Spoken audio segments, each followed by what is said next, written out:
Evet, kareli ekoseli bir kumaşımız var.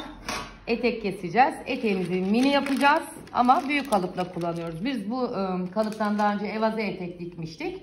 Şimdi de normal düz dar etek dikeceğiz. Kalıplarımızı istediğimiz gibi baz etekten yola çıkarak şekilden şekile sokabiliyorsunuz. Şuradaki modeli yapmıştık biz bu kalıptan daha önce ama şimdi düz dar ve mini bedene oturan bir etek dikeceğiz.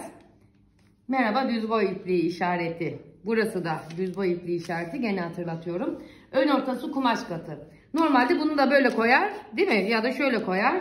Ekonomik olarak yerleştiririz. Ama iş kareli kumaşa geldiğinde ne yapıyoruz?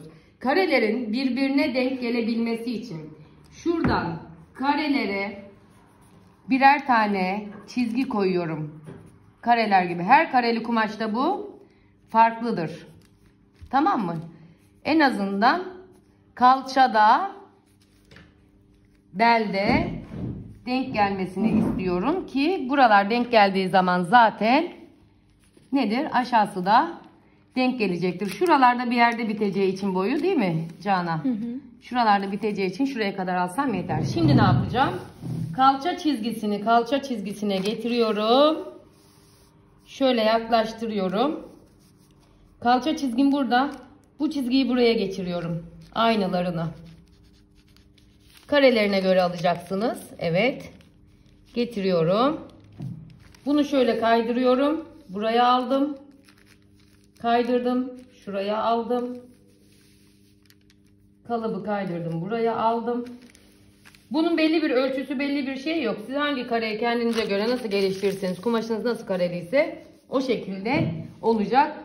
Dikiş payını hesaplayıp alıyorum, getiriyorum ve kareleri, şuradaki kareyi, yani şunu şuraya, şunu şuraya denk getirdiğim zaman, kalça çizgisinin olduğu çizgiyi denk getirdiğimde, kareleri kaydırmadan denk getirdiğimde şöyle üzerine bir ağırlık koyarak bakacağım.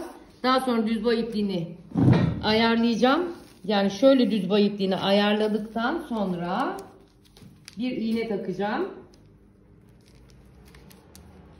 Kareler denk gelmiş mi kontrol edeceğim. İğnemi alıyorum, tam denk gelmemiş. Hafifçe kaydırıyorum.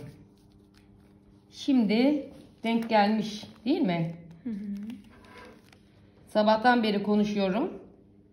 Ojelerimi tazelemem gerekiyormuş. Bunu da videolarımdan anlıyorum. Artık siz gözlerinizi kapatın o kısmında. Ne demek istediğim umuyorum anlaşılmıştır. Bu şekilde çalıştığınız zaman kareli kumaşta kareleriniz kaymaz ve sıkıntı yaşamazsınız.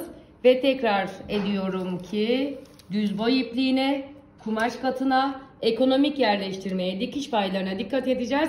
Bu kalıpta biz dikiş paylarını vermediğimiz için de dikiş payı verecek kadar yeri kendimize boş bıraktık.